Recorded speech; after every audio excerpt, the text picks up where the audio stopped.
अस्सलाम वालेकुम नाज़रीन, प्रोग्राम आपकी सेहत में आप सभी का खैर मक़दम है। मैं हूं नौशीन और आज हमारे साथ स्टूडियो में मौजूद हैं माहिर योगा जनाब इब्राहिम जिलानी साहब। डॉक्टर इब्राहिम जिलानी साहब स्टार योगा एसोसिएशन के बानी हैं और वो इनकी अहलिया फ़हमीदा बेगम पिछले 7 सालों से नॉन कमर्शियल समाजी खिदमात, हिफ़्ज़ान सेहत की बेदारी के लिए इमली बन पार्क और पब्लिक गार्डन जैसे दीगर अहम मकामात पर अपने योगा वर्जिश के कैंप क़ायम करते हैं। समाजी और मिली खिदमत के जज्बे के तहत ये काम कर रहे हैं। नाज़रीन, शायद आपको हैरत हो रही होगी कि इस प्रोग्राम में डॉक्टर के बजाय योगा के माहिर को क्यों बुलाया गया है। इसकी वजह यह है कि हम चाहते हैं कि आप बीमार ना हो, क्योंकि एहतियात हमेशा इलाज से बेहतर होती है, यानी prevention is better than cure. Yoga एक ऐसी एक्सरसाइज है जिसको अगर मामूल बना लिया जाए तो इंसान बीमार ही ना पड़े। शायद आपको यकीन ना आ रहा होगा कि योगा करने से खौफनाक बीमारियां भी इंसान से दूर भागती हैं। जिस तरह से आज हमारे बीच जनाब इब्राहिम जिलानी साहब मौजूद हैं और जिलानी साहब, मैं आपका इस प्रोग्राम में खैर मक़दम करती हूँ। जैसा कि मैंने सुना है कि आप ख़ुद किसी तकलीफ़दा मर्ज़ में मुब्तला होने के बाद योगा शुरू की थी और जब आपको सेहत हुई तो आपने इसे आम करना शुरू कर दिया। तो ऐसी क्या अहम वजह थी, आप हमारे नाज़रीन को बताएं कि आप इस तरफ कैसे राग़िब हो गए।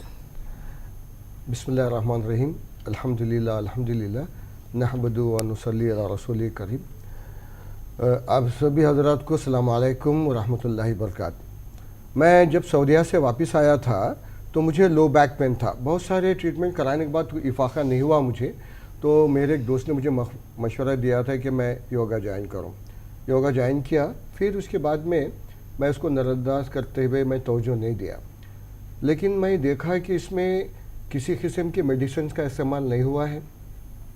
तो फिर से मेरा एक इश्तियाक बढ़ गया जी। तो मेरा जज्बा ये हुआ कि भाई आज के इस कमर्शियल हॉस्पिटल ऐसे जो मुख्तलिफ हॉस्पिटल अपने हैदराबाद में भी हैं, तो मैं क्यों ना इन चीज़ों को अपनाते हुए मिली जज्बे के तहत मैं और मेरी अहलिया ने, तो चुनाचे जब से मेरा शौक़ बढ़ते ही फिर मैं वर्ल्ड लेवल के जितने भी मास्टर्स हैं ऑर्गेनाइजेशन से, फिर वहाँ से मैंने ट्रेनिंग हासिल किया।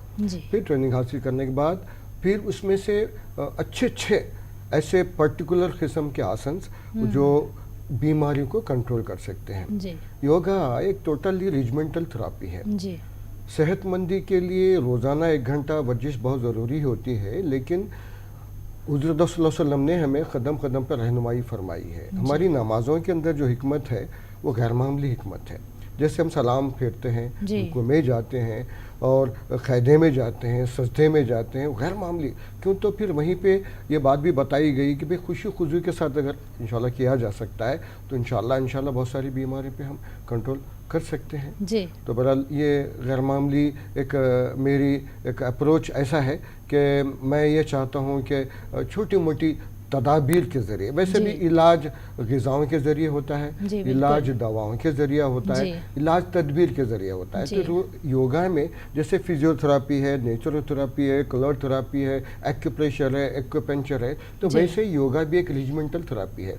उसमें होता ये है कि इंटरनल ऑर्गन ग्लैंड्स को एक्टिवेट किया जाता है ताकि प्रॉपर फंक्शनिंग होने लगे। जैसे पैनक्रियाज है, पैनक्रियाज जब प्रॉपर वर्क नहीं करता है तो इंसुलिन नहीं बनाता है, तो यहाँ से शुगर की शुरुआत होती है। तो ऐसे पर्टिकुलर फंक्शनिंग के ज़रिए हम वहाँ पहुँच के पैनक्रियास को एक्टिवेट करते हैं ताकि प्रॉपर, अब जैसे अल्जाइमर जैसे प्रॉब्लम, जैसे कई ऐसे बीमारियाँ हैं, तो अल्हम्दुलिल्लाह पिछले 7 साल से कहीं ज़्यादा हुआ है।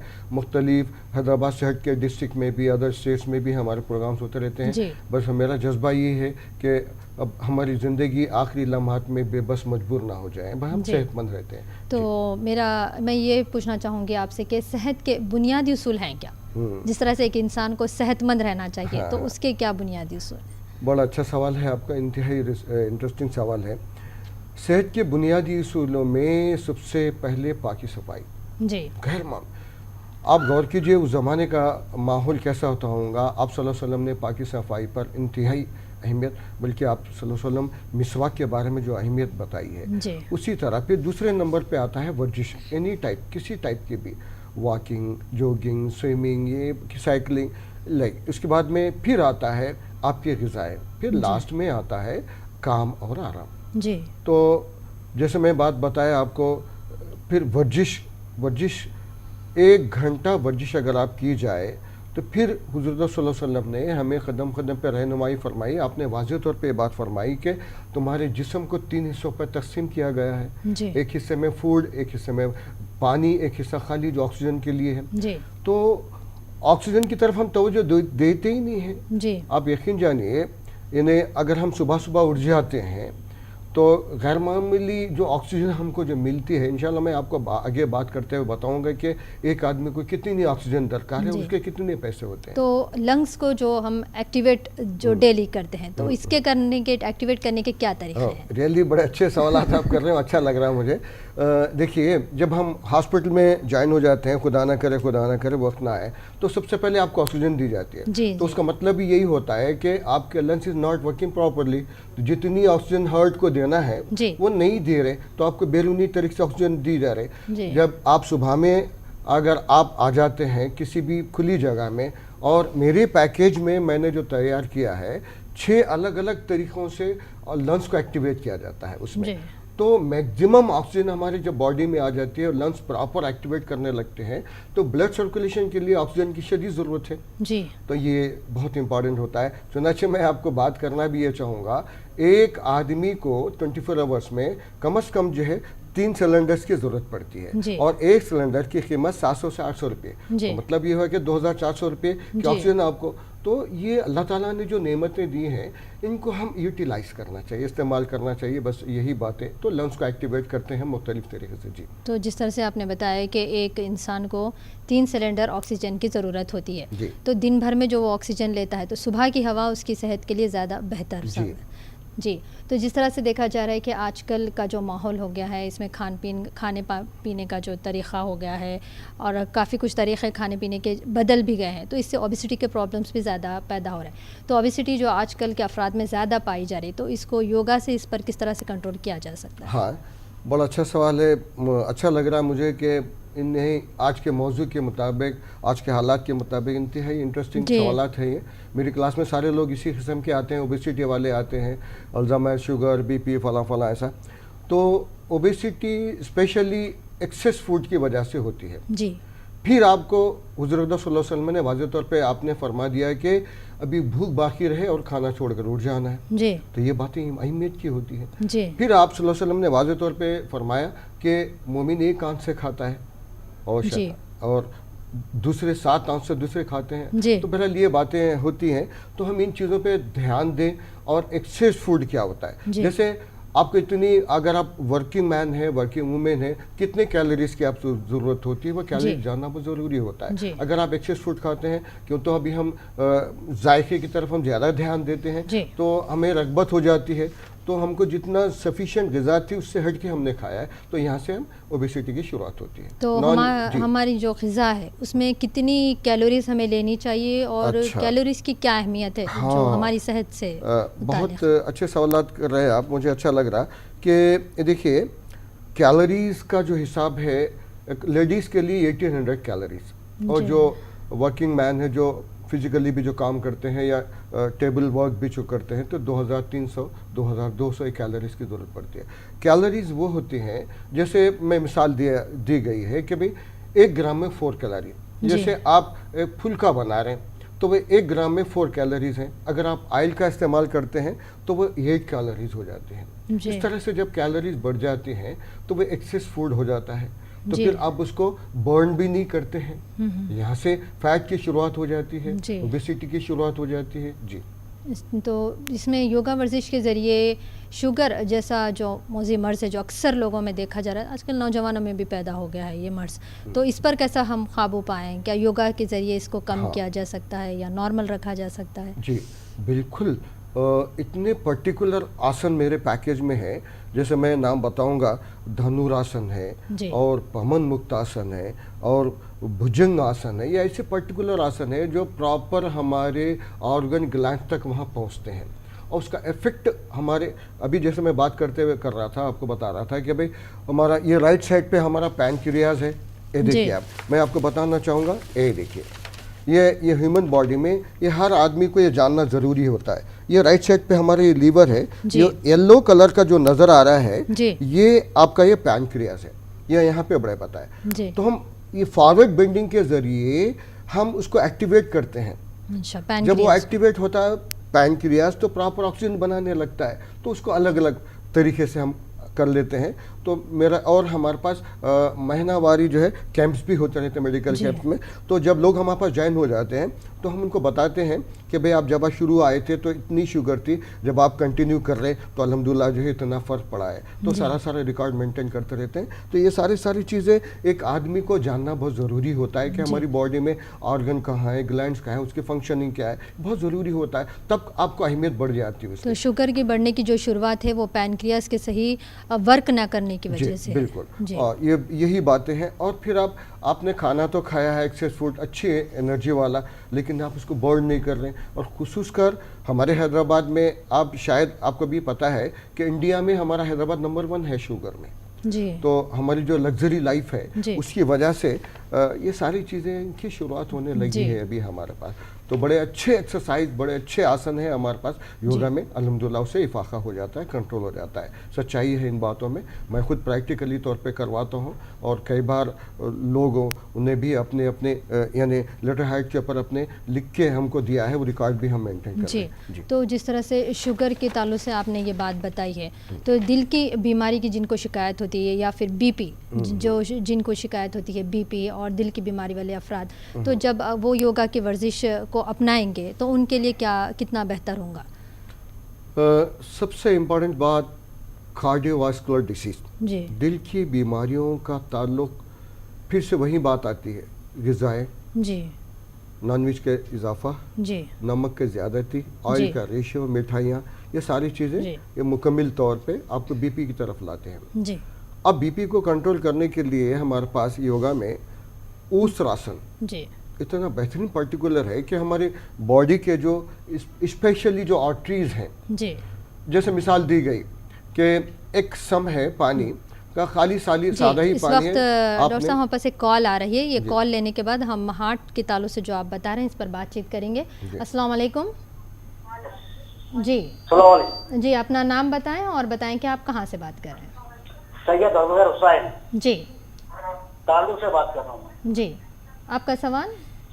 मैं सवाल डॉक्टर साहब से है जी, पूछना है मुझे योगा के बारे में। किसके बारे में? योगा के बारे में जी जी, बताएं जी, सवाल बताएं। डॉक्टर साहब जी बताइए। जी, आप अपना सवाल। योगा का नमाज जो हम पढ़ते हैं, नमाज जो पढ़ते हैं, उससे योगा करने की जरूरत पड़ती है? जी, आप सवाल आपका बराबर से नहीं सुनाई दे रहा है। मैं एक जी, आप जो है, जी, तो अगर हम नमाज बराबर अदा करते हैं, जी, आपके पास जो टीवी की आवाज़ है अगर आप उसे कम कर दें या बंद करें आवाज़ थोड़ा, तो आप अपना सवाल बेहतर तौर पर दोहरा सकते हैं। जी जी जी जी जी, बताएं मुझे सवाल। पूछना ये है जी, कि नमाज क्या योगा का मुतबादिल नहीं है? नमाज योगा का मुतबादिल नहीं। मैं शुरुआत में वाज़ेह तौर पे आपको ये बताया हूँ, हुज़ूर सल्लल्लाहु अलैहि वसल्लम ने हमारे पे कदम कदम पे आप सल्लल्लाहु अलैहि वसल्लम में जो रहनुमाई फरमाई है, अभी जैसे अभी हम रुकू करते हैं, जी, रुकू में फ़ायदा ये है कि हमारे जो किडनीज़ है तो कंपेयर किया गया है पादस्थान आसन, जो फॉरवर्ड बेंडिंग है तो किडनीज एक्टिवेट होते हैं। जैसे अगर हम कायदे में बैठ जाते हैं तो डाइजेस्टिव सिस्टम इंप्रूव होता है। अगर हम सजदे में जाते हैं तो ब्लड का फ्लो हमारे ब्रेन की तरफ आता है।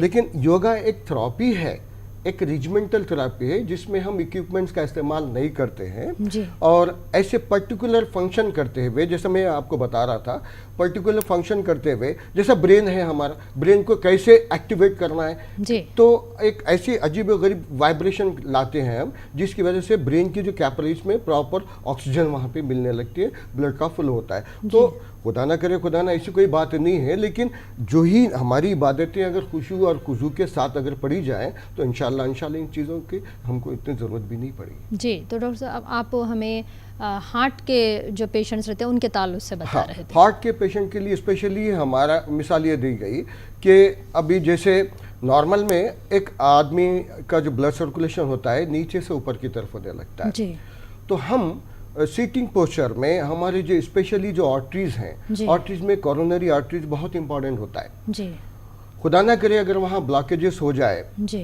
कोलेस्ट्रॉल लेवल बढ़ जाता है, तो उसको वहाँ से कैसे रिमूव करना है।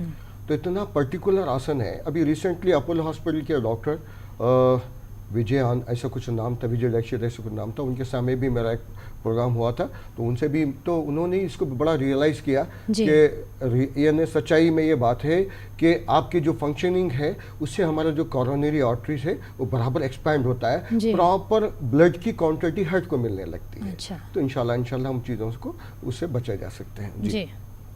तो यहाँ पर सर्वाइकल स्पॉन्डिलाइसिस और लोअर बैक पेन भी एक अहम बात रही है कि जिस तरह से देखा जा रहा है कि वर्किंग जो वुमेंस होते हैं, वर्किंग मेंस होते हैं, उनमें इस किस्म की शिकायत ज़्यादा देखी जा रही है। और जो है वज़न के बढ़ने से भी अक्सर लोगों को लोअर बैक पेन होता है। तो ये वर्जिश योगा की जो है, इसमें कैसे तरीक़ों को अपनाने से इन सारी चीज़ों को फ़ायदा मिल सकता है?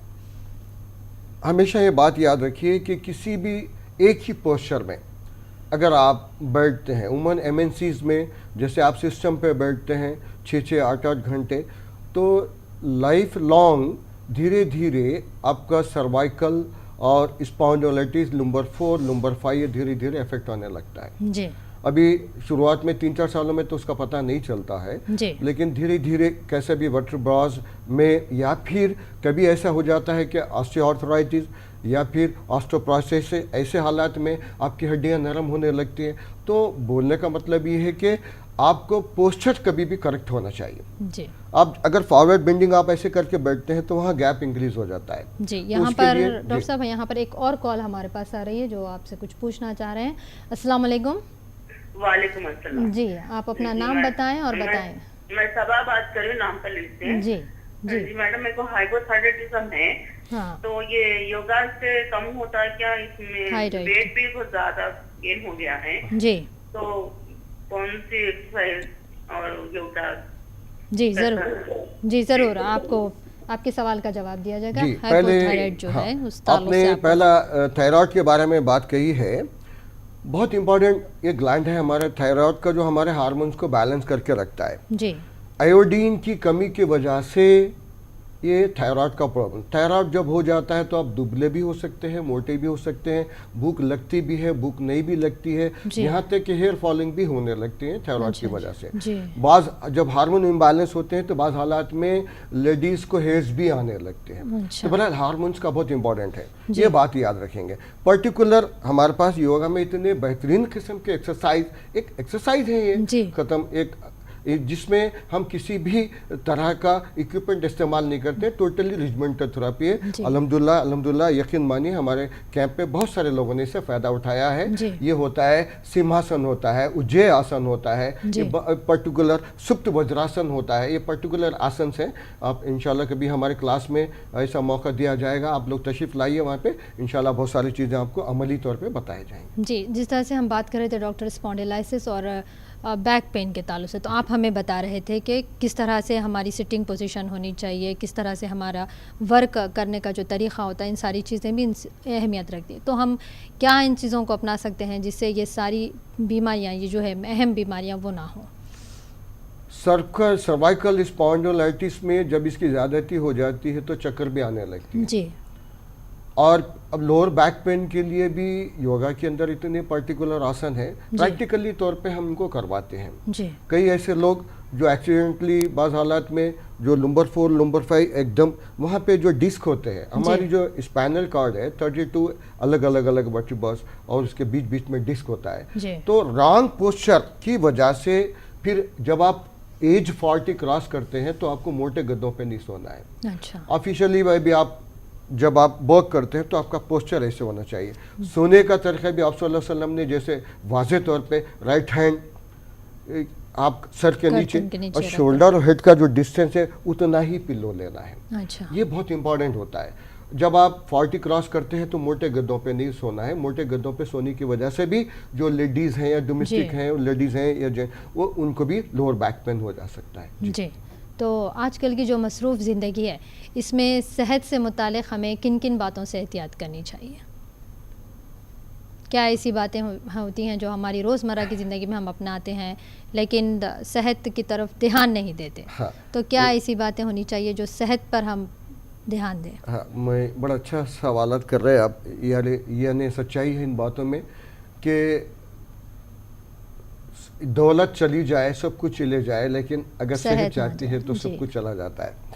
तो सेहत की बरकरारी, ये सारी चीज़ें आपके अपने हाथ में होती हैं जी। आपका लाइफ स्टाइल जी, वो हेल्थी फूड, वो हेल्थी थिंकिंग, इन सारी चीज़ों को अपनाना है। फिर उसके बाद में आप तमाम चीज़ों को अपनाने के लिए आपका डिटर्मिनेशन बहुत इंपॉर्टेंट होता है। तो मैं हमेशा मेरी क्लास में भी ऐसे बात करते रहता हूँ, you have to change your life.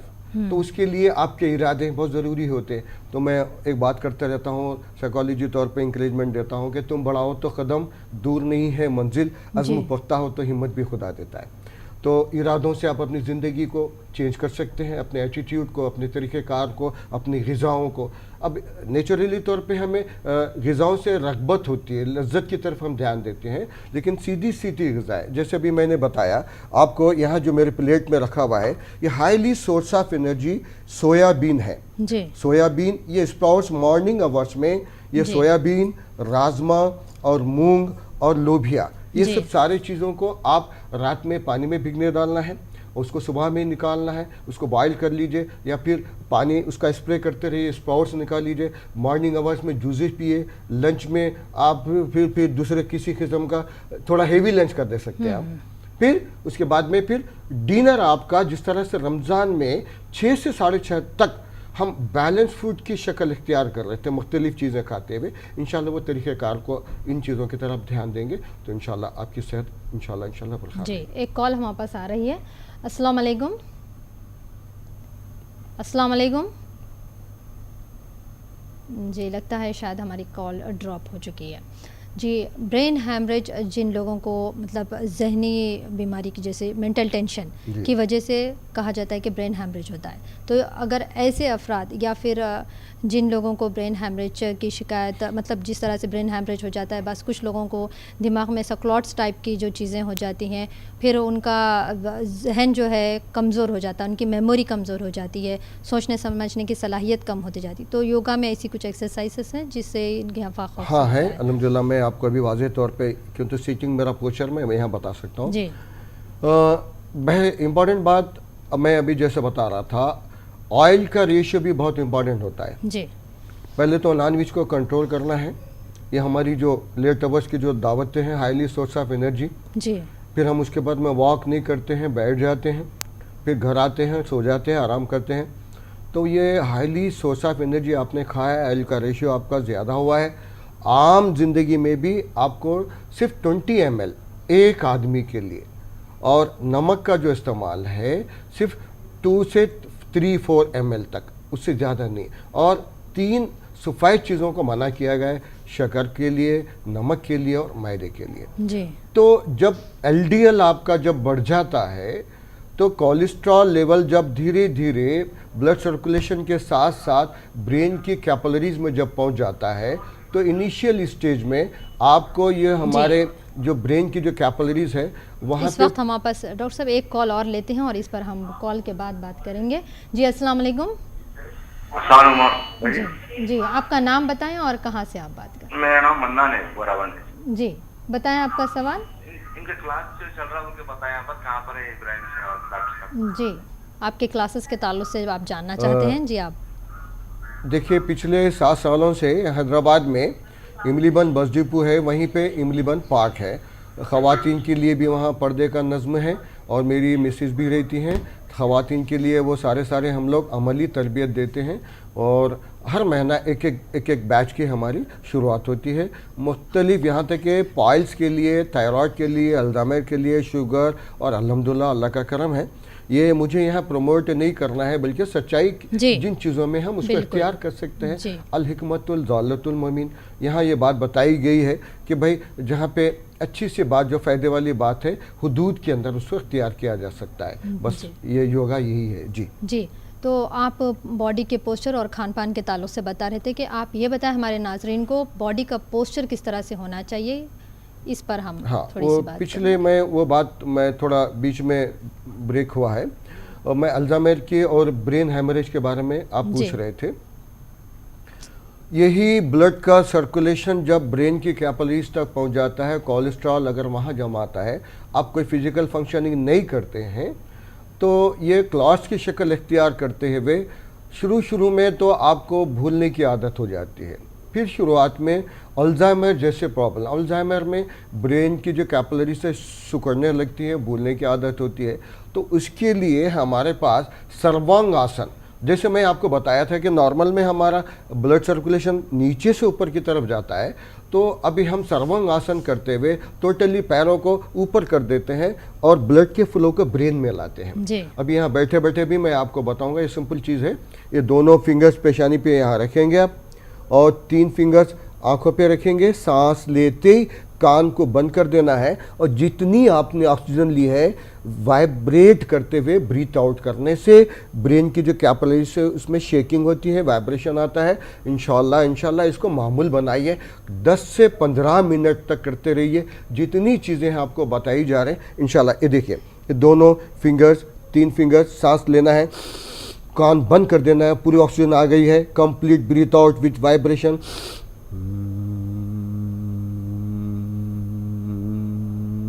Relax, पूरी सांस को ख़त्म करना है। गैर मामूली टेक्निक है, इससे इंशाल्लाह गहरी नींद आएगी, माइग्रेन प्रॉब्लम कंट्रोल में आएगा, एपिलेप्सी जैसे प्रॉब्लम कंट्रोल में आएंगे, स्टूडेंट्स के लिए मेमोरी डेवलप हो जाएगी। बहरहाल ये सारे इंशाल्लाह कंट्रोल में आएंगे। जी, इस वक्त एक और कॉल हमारे पास आ रही है। अस्सलाम वालेकुम।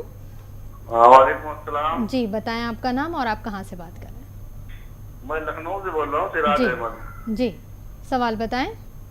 सवाल ये कि मेरी मिसेज को थोड़ा सा जो है मेंटली ये होता है कि वो घबराहट, उलझन होने लगती है उनको। जी, घबराहट की शिकायत है। जी, तो इसलिए मैं चाह रहा था डॉक्टर साहब से कुछ थोड़ा सा उसके लिए बताएं। और मुझे भी एक प्रॉब्लम है जी, मुझे सर्वाइकल की प्रॉब्लम है जी, तो मुझे भी कुछ थोड़ा सा डॉक्टर साहब से गुजारिश है कि कोई दवा या कोई वैसा योगा जो मुझे फायदा करे, इसलिए मुझे जी बताने की मेहरबानी करें। जी जरूर। आपने बताया कि पहला सवाल आपके मिसेस को घबराहट हुआ, एंजाइटी प्रॉब्लम भी हो सकता है, या कभी कभी ऐसा हो सकता है बाज़ हालात में प्रॉपर ब्लड का फ्लो अगर हार्ट तक नहीं होता है, या फिर किसी आपके टेंशन या स्ट्रेस की वजह से ये चीज़ें भी हो सकती हैं। तो इंशाल्लाह ये चीज़ों को हम बराबर, योगा में ये सारी चीज़ें हैं, इसको दूर किया जा सकता है। अमली तौर पे हम आपको बात बताना पड़ेगा। लेकिन अभी आप सर्वाइकल स्पॉन्डिलोलिटिस की भी बात कर रहे थे। सिंपली मैं यहाँ बैठे बैठे आपको वाकई मैं आपको ये बताना चाहूँगा। सबसे पहले ये जो हमारी नमाज़ों के अंदर ये जो हम सलाम जो फेरते हैं, हम उसमें उजलत करते हैं, अस्सलाम वालेकुम रहमतुल्लाह, तो कम से कम आपको 5 सेकंड तक ये मूवमेंट रखना है। उसके बाद में लेफ़्ट के ऊपर ये मूवमेंट होना है। उसके बाद में क्लॉक वाइज और एंटी क्लॉकवाइज ये हो गया। उसके बाद में राइट बेंडिंग, ओनली बेंडिंग, और फिर ये लेफ्ट बेंडिंग। फिर उसके बाद में ये राइट का सपोर्ट। जो लोग MNCs में भी जो बच्चे जो जॉब करते हैं उनको भी ये प्रॉब्लम आता है, तो बीच में 1-1, 2-2 घंटे के वक्फे से आप इसको पुशअप करना है, ऐसे ये पुशअप करना है। फिर ये फ्रंट में इसको कम से कम आप 10 मिनट तक, फिर उसके बाद में 10 मिनट। तो मैं ये जो वर्टिब्रास हमारे हैं उसको मैंने सेटअप किया है। फिर हमारी ये जो हमारे जो ब्लड वेसल्स, जो लिगमेंट्स हैं, हमारे बोन्स को, मसल्स हमारे थामे हुए रहते हैं, उसको ऐसे करना है, up down, up down, up down. एक फंक्शन मिनिमम 15 सेकंड का, एक मूवमेंट भी ऐसे होना है, एक टर्न भी होना है। जी शुक्रिया डॉक्टर साहब कि आपने हमारे स्टूडियो में आकर हमारे नाज़रीन को बेहतर योगा की वर्जिश के ताल्लुक से अहम बातें बताई हैं, क्योंकि बेशक सेहत ही इंसान के लिए सबसे बड़ी दौलत है। जी शुक्रिया डॉक्टर साहब, और आइंदा फिर हम इस ताल्लुक से ज़रूर बात करेंगे। दिल से ममनून हूँ कि आपने मुझे मौका दिया है। मतलब ये है कि आखिरी जाते हुए मैं एक शेर मुझे जहन में आता है, हुकुली बात की बड़ी अहमियत है। जाओ ज़ाहिद किसी बीमार के आंसू पोंछो, तब कहीं जाके समझोगे कि इबादत क्या है। तो मैंने किसी चीज़ को प्रमोट करने के लिए नहीं आया हूँ, बल्कि वो छोटी छोटी बातें, वो रिजमेंटल थेरेपी जिससे हम अपने आप को बीमारियों से बचाया जा सकता है। बहुत बहुत शुक्रिया, जज़ाकल्लाह खैर। जी तो हम इस नाज़रीन ये थे इब्राहिम जिलानी साहब जो हमें योगा के ताल्लुक़ से बेहतर और बातें बता रहे थे कि हम अपनी सेहत को किस तरह से बेहतर रख सकते हैं। इंशाल्लाह हम इस एपिसोड के बाद फिर एक एपिसोड और रखेंगे जिसमें हम योगा के ताल्लुक़ से और बहुत सारी अहम बातें आपको बताएंगे। इसी के साथ ही वक्त तो चला है इख्तिताम का, दीजिए इजाज़त।